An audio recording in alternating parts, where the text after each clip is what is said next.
प्रधानमंत्री नरेंद्र मोदी 2024 के लिए सबसे बड़ा जोखिम उठाने वाले हैं। मोदी ने एक बहुत बड़ा हिंट दिया है। यूसीसी यानी यूनिफॉर्म सिविल कोड लाने को लेकर मोदी ने एक तरह से 100% की गारंटी दे दी है। मोदी ने कहा है यूसीसी के नाम पर अभी से मुसलमान भाइयों को भड़काया जा रहा है, बहकाया जा रहा है। आखिर वो कौन लोग हैं जो यूनिफॉर्म सिविल कोड पर अफवाह फैलाकर मुसलमानों का ब्रेन वॉश कर रहे हैं? वो कौन लोग हैं जिनसे मोदी ने सावधान रहने को कहा है? ये वो लोग हैं जिन्हें ट्रिपल तलाक पर बैन लगने से दिक्कत थी। ये वो लोग हैं जो तुष्टीकरण के एक्सपर्ट माने जाते हैं। ऐसे सभी लोगों को मोदी ने हजारों की भीड़ के सामने एक्सपोज किया। मोदी के 100 सेकंड से विरोधी खेमे में कैसे हड़कंप मच गया, इस रिपोर्ट में देखिए। क्या मोदी ने 100 सेकंड में 2024 की जीत की गारंटी दे दी है? क्या मोदी ने हिंदुस्तान के चुनावी इतिहास की सबसे बड़ी भविष्यवाणी कर दी है? 2024 के चुनाव में भाजपा को वापस लाने का मन बना लिया है। क्या मोदी ने मन बना लिया है? 24 से पहले कुछ बहुत बड़ा फैसला होने वाला है। मोदी क्या करने वाले हैं? कौन सा कदम उठाने वाले हैं? मोदी ने क्या हिंट दिया है? मोदी की भी एक गारंटी है। सीना ठोकते हुए प्रधानमंत्री ने किस चीज की गारंटी दी है? मोदी का यह फ्रेम देखकर, मोदी की बातें सुनकर विरोधी खेमे की सिट्टी पिट्टी क्यों गुम है? मोदी की भी एक गारंटी है। मोदी की भी एक गारंटी है। मोदी की भी एक गारंटी है। मोदी ने अपना सीना ठोका। ट्विटर पर हैशटैग मोदी ट्रेंड करने लगा और उसके नीचे टॉप ट्रेंडिंग टॉपिक बना यूसीसी यानी यूनिफॉर्म सिविल कोड। प्रधानमंत्री ने यूसीसी पर अपनी लाइन क्लियर कर दी है। 24 के मद्देनजर एक ऐसी लकीर खींच दी है जो मोदी विरोधी मोर्चे को 24 की चुनावी लड़ाई में फकीर बनाकर छोड़ेगी। मुसलमानों के लिए मोदी का मैसेज स्पष्ट है, कोई इफ एंड बट नहीं है। मोदी के दुश्मनों की राह अब बहुत टफ है, क्योंकि मोदी सरकार का अगला प्रोजेक्ट ही यूनिफॉर्म सिविल कोड है। गौर से सुनिए मोदी की पूरी बात। आजकल हम देख रहे हैं कि यूनिफॉर्म सिविल कोड के नाम पर ऐसे लोगों को भड़काने का काम हो रहा है। आप मुझे बताइए, एक घर में परिवार के एक सदस्य के लिए एक कानून हो, परिवार के दूसरे सदस्य के लिए दूसरा कानून हो, तो क्या वो घर चल पाएगा? क्या कभी भी चल पाएगा क्या? फिर ऐसी दोहरी व्यवस्था से देश कैसे चल पाएगा? हमें याद रखना है कि भारत के संविधान में भी नागरिकों के समान अधिकार की बात कही गई है। साथियों, ये लोग हम पर आरोप लगाते हैं, लेकिन सच ये है कि यही लोग मुसलमान करते हैं। अगर ये मुसलमानों के सही मायने में हितैषी होते तो अधिकांश परिवार, मेरे मुस्लिम भाई बहन, शिक्षा में पीछे न रहते, रोजगार में पीछे न रहते, मुसीबत की जिंदगी जीने के लिए मजबूत नहीं रहते। और सुप्रीम कोर्ट ने बार बार कहा है, सुप्रीम कोर्ट डंडा मारती है, कह रही है कॉमन सिविल कोड लाओ, लेकिन ये वोट बैंक के भूखे लोग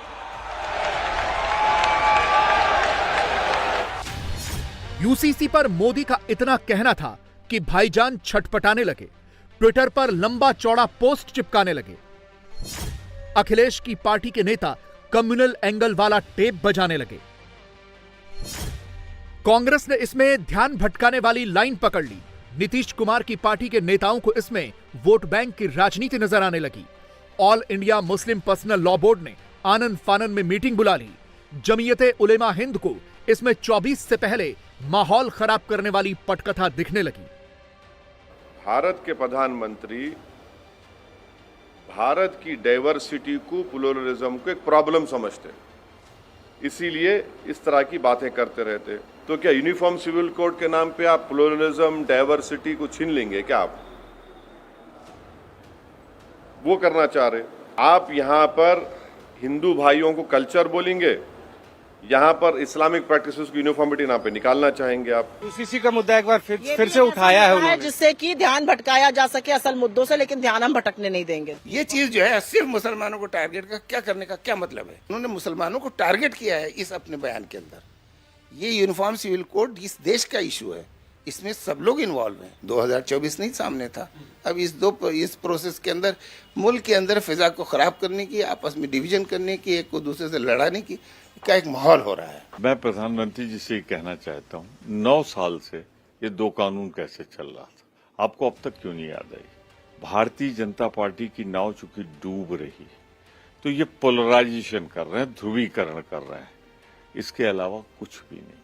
उनका मतलब जो है कि कैसे ध्रुवीकरण हो, कैसे चुनाव में इसको इस्तेमाल किया जाए, तो ये नजरिया है उनका सोचने का। तो मोदी जी ऐसा कहते हैं कि एक देश में एक ही धर्म के लोग रहेंगे, दूसरे नहीं रहेंगे। इसका मतलब यही हुआ, देश में लड़ाई झगड़ा होगी और ये देश का बंटवारा होगा।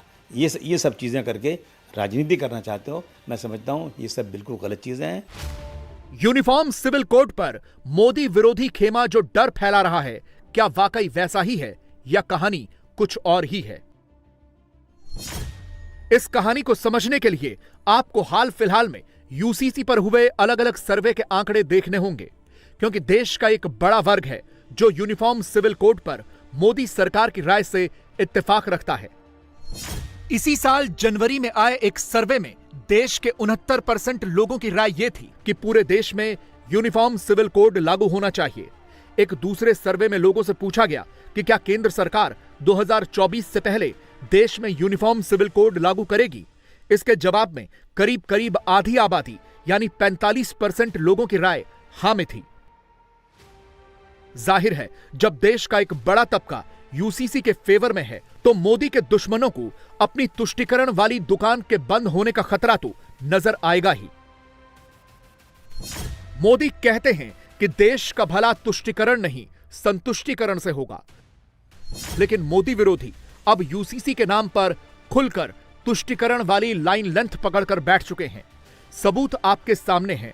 डीएमके की आईटी विंग का ट्वीट देखिए, अंग्रेजी में जो शब्द लिखे हैं उन्हें गौर से पढ़िए। मोदी कोई भी बात कहते हो तो उसमें आने वाले दिनों का एक हिंट छिपा होता है। यूसीसी पर मोदी ने एक ऐसा ही हिंट दिया है। माना जा रहा है कि केंद्र सरकार 2024 के पहले इसे लाने का बड़ा राजनीतिक दांव चल सकती है। इसीलिए मोदी विरोधी इकोसिस्टम ने इसमें अभी से धर्म वाला एंगल डालकर मुसलमानों को भड़काना शुरू कर दिया है। इस भड़काऊ गैंग में मोदी के पॉलिटिकल दुश्मन भी हैं और मौलानाओं की पूरी टोली भी है।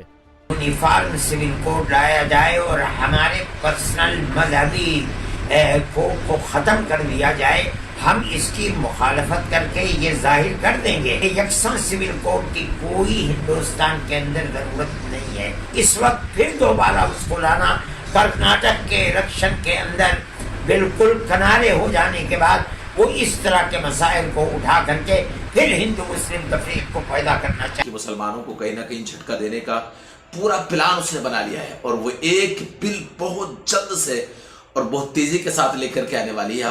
अब बारी है यूसीसी की, यानी कि यकसा सिविल कोड। असल में तो इलेक्शन आ रहा है, ये सियासी एजेंडा है कि हमें मंजूर नहीं है। हमें इस्लामी शरीयत मंजूर है, हमें अपनी शरीयत में मुदाखलत मंजूर नहीं है। वो एक कानून ला नहीं सकते, इस मुल्क में खाने जंगी शुरू हो जाएगी और ये मुल्क यूनिफॉर्मिटी को भूल जाएगा, यूनिटी को भूल जाएगा, बल्कि एक दूसरे के खिलाफ सब चढ़ दौड़ेंगे और झगड़े होंगे हर शहर में। यूट्यूब पर, ट्विटर पर, फेसबुक पर, इंस्टाग्राम पर अचानक से ऐसे मौलानाओं और मुफ्तियों के वीडियो तेजी से सर्कुलेट होने लगे हैं जो माइक लगाकर, कैमरा ऑन करके यूनिफॉर्म सिविल कोड पर भ्रामक बातें फैलाकर मुस्लिम मोहल्लों में डर फैलाने में जुट गए हैं। प्रधानमंत्री ने इसीलिए अपनी स्पीच में खास तौर पर यह लाइन बोली कि यूसीसी के नाम पर मुसलमानों को भड़काया जा रहा है। और यह काम कैसे हो रहा है, इसका एक और सैंपल देखिए। दोस्तों, आप जानते हैं कि यकसा civil code, common civil code का जिन अभी बोतल से बाहर आ रहा है, क्योंकि 2024 करीब आ रहा है। बीजेपी चाहेगी, इस मुल्क की भगवा ताकतें चाहेगी कि ऐसे जितने भी मुस्लिम मुखालिफ मुद्दे हैं, इनको, इन तमाम भूतों को, जिनों को बोतल से बाहर निकाला जाए और माहौल को गरमाया जाए। और जितनी हिंदू मुसलमानों में नफरतें पैदा होगी, सत्ता को इसका पूरा पूरा फायदा 2024 में हासिल होगा। और सत्ताधारी पार्टी यही चाह रही है। तो अब यकसा civil code, common civil code के मामले को उछाला जा रहा है। यानी जो इकोसिस्टम सीए और एनआरसी प्रोटेस्ट के दौरान एक्टिवेट हुआ था, अब वही इकोसिस्टम यूसीसी में धर्म वाला एंगल फिट करके बैठ गया है और मुसलमानों का ब्रेन वॉश करने लगा है। एक हफ्ते पहले ही प्यू रिसर्च सेंटर का एक सर्वे आया है, जिसमें पता चला है कि मोदी सरकार में हिंदुस्तान के 98% मुसलमान अपने धर्म को फॉलो करने के लिए पूरी तरह फ्री हैं। यानी जो लोग मोदी के खिलाफ एंटी मुस्लिम होने का एजेंडा चलाते हैं, इस एक सर्वे ने उनकी पोल खोलकर रख दी है। रही बात यूसीसी पर मुसलमानों के दिमाग में भ्रम पैदा करने वालों की, तो आज नहीं तो कल उनका एजेंडा भी एक्सपोज हो ही जाएगा। नरेंद्र मोदी जी ने देश के विकास की बात की, 3 तलाक को समाप्त करने की हिम्मत की बात थी। कैसे तुष्टीकरण की जगह संतुष्टीकरण की राजनीति वो कर रहे हैं। क्यों देश में अब यूनिफॉर्म सिविल कोड की आवश्यकता है, जो संविधान भी कहता है, सुप्रीम कोर्ट के फैसले भी कहते हैं। नागरिक संहिता क्या समस्या है भाई, जिसमें समानता की बात है, उसमें कैसे इनको डिवीजन नजर आ रहा है। और अगर हमने अचानक ये विषय उठाया हो तो आप आरोप लगाइए। 1980 में भारतीय जनता पार्टी के गठन से आज तक एक चुनौती से कहता हूं, हमारा एक मैनिफेस्टो दिखा दीजिए जहां पर कि हमारे लिए ये विषय ना हो। और 1951 में जनसंघ बनने से लेकर, ये आप लोगों की तरह नहीं है कि 71 दिन में बदल गए थे। हम 72 साल में नहीं बदले हैं, आप लोग 72 दिन में बदल गए थे। वो 72 साल से एज इट इज है। ये अंतर है जो मोदी जी के नेतृत्व में भाजपा ने क्रेडिबिलिटी स्थापित की और इन लोगों ने क्राइसिस ऑफ क्रेडिबिलिटी। देश हो या विदेश, मुस्लिम कम्युनिटी में मोदी की पॉपुलैरिटी किसी से छिपी नहीं है। मुसलमानों का एक बड़ा वर्ग मोदी के काम का समर्थक भी है। 24 के मद्देनजर बीजेपी का अल्पसंख्यक मोर्चा इन दिनों देश भर में मोदी मित्र बना रहा है, सीधे मुसलमानों के बीच जा रहा है। हर लोकसभा सीट में 500 से 600 तक मोदी मित्र बन गए हैं। बीजेपी का टारगेट एक लोकसभा में 5000 मोदी मित्र बनाने का है। एक विधानसभा में 700 से 750 मोदी मित्र बनाने का लक्ष्य है। अल्पसंख्यक मोर्चा ने मोदी मित्र बनाने के लिए 64 ऐसी लोकसभा सीटों की पहचान की है, जहां मुस्लिम आबादी 30% या इससे ज्यादा है। देश भर में मोदी मित्र बनाने के बाद अल्पसंख्यक मोर्चा के प्लान के तहत मोदी मित्रों को प्रधानमंत्री नरेंद्र मोदी से मिलाया भी जाएगा। मोदी ने इसीलिए मध्य प्रदेश की धरती से 3 तलाक का मुद्दा उठाकर बताया कि उनकी सरकार ने मुस्लिम बेटियों को इंसाफ दिलाया, दूसरों ने तो सिर्फ अत्याचार ही किया। मोदी ने जैसे ही ये कहा, भाईजान का पारा 7वें आसमान पर कैसे चढ़ा, अब ये देखिए। मिस्र में, इजिप्ट में 90% से ज्यादा सुन्नी मुसलमान समाज है। और इजिप्ट में आज से 80-90 साल पहले 3 तलाक की प्रथा को समाप्त कर दिया। हमसे 90 साल पहले। अगर 3 तलाक इस्लाम का जरूरी अंग है तो पाकिस्तान में क्यों नहीं होता भाई? अगर 3 तलाक इस्लाम का जरूरी अंग है तो इंडोनेशिया में क्यों नहीं होता? अगर 3 तलाक इस्लाम का जरूरी अंग है तो कतर, जॉर्डन, सीरिया, बांग्लादेश, ये तो सारे मुस्लिम बस्ती वाले देश हैं, वहां पर उनको बंद क्यों कर दिया? और पाकिस्तान से मुझे क्या लेना देना है देश के प्रधानमंत्री? हम भारत को देश मानते हैं, मानते रहेंगे, मगर आपको पाकिस्तान से मोहब्बत, आप ही बोल रहे इजिप्ट, आप ही बोल रहे कई कंट्रीज का नाम ले रहे हैं। कितना आगे चले गए हम लोग। हाँ, बहुत आगे चले गए, हम देख रहे ना, इतना आगे चले गए कि चोरी की सजा हाथ काटना है। करिए ना फिर, अब इतना आगे चले गए तो कौन रोक रहा आपको? कत्ल की सजा गर्दन काटना है, करेंगे क्या आप? आपको इतनी मोहब्बत कैसे होगी? आप 130 करोड़ भारत के लोगों के प्रधानमंत्री, आप क्या पाकिस्तान इजिप्ट के भी बनना चाह रहे क्या? अजीब बात है, प्रधानमंत्री देश के हैं, 24 का चुनाव लड़ना चाह रहे हैं, मगर पाकिस्तान की बात करते हैं, इजिप्ट की बात करते हैं।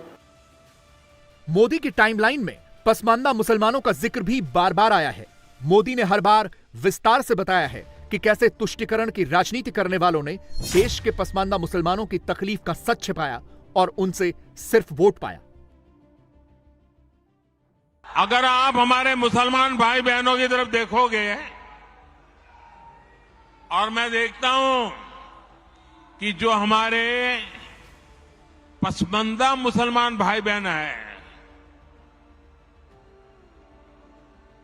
ये वोट बैंक की राजनीति करने वालों ने हमारे जो पसमानदा मुसलमान भाई बहन हैं, उनका तो जीना भी मुश्किल करके रखा हुआ है।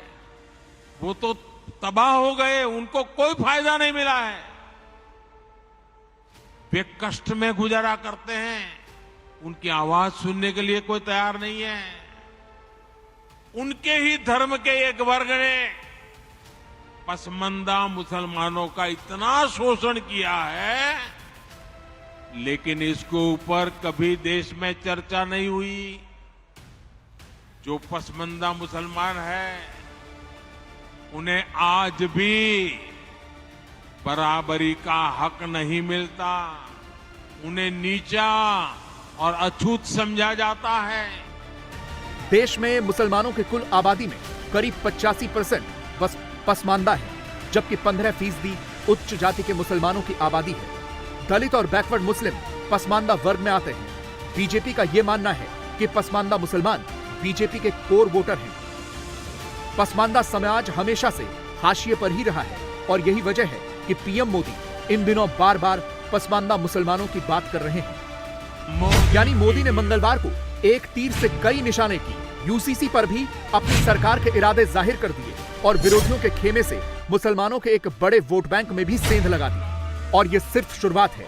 मोदी ने सीना ठोक कर जो कहा है, 24 से पहले मुस्लिम मोहल्लों में उसका असर दिखना तय है। इंडिया टीवी हर वक्त हर जगह डाउनलोड करने के लिए सर्च करें India TV news Google play store या ऐप स्टोर पर।